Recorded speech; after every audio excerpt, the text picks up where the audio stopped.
Bonjour à tous et à toutes. La Fabrique du Passé publie un nouveau livre, ça s'appelle « Le vase et l'épée, Abraham, sacrifice humain ». Ce n'est pas de la fausse histoire, rien à voir avec Hérodote ou Pompéi. C'est de la théologie ou de la psychologie, ce qui est la même chose. Mais si ça n'a rien à voir avec mon précédent livre, Contre-histoire Lucas Hérodote, eh bien pour moi c'est beaucoup plus important, parce que la théologie, c'est la reine des sciences, et c'est finalement ce qui nous apprend à regarder le monde. Tout a été dit sur la Bible ?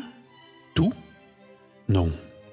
Un domaine résiste encore et toujours à l'exploration, celui du rêve, du conte de fées, de la psychologie des profondeurs.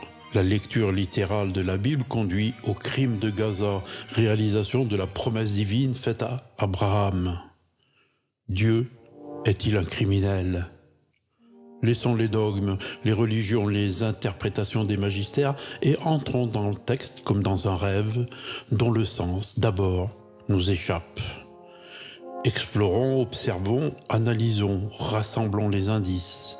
De proche en proche, une image se surimpose au narratif apparent, simple prétexte à toute autre chose. La lecture symbolique nous dévoile un enseignement de sagesse. Dieu est le maître de la vie et de la mort.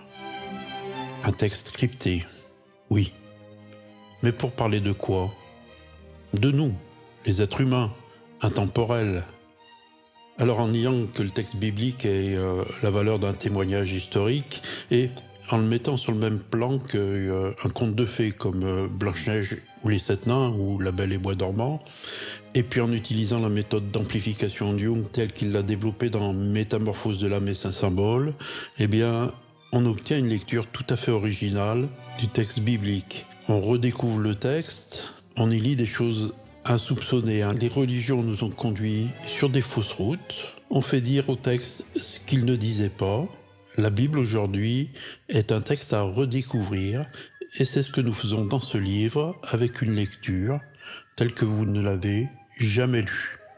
Vous le trouverez sur Amazon au format papier et au format Kindle et vous verrez que c'est un livre qui va vous changer. Voilà, je vous remercie de votre écoute, je vous remercie de votre patience. Je vous dis à bientôt.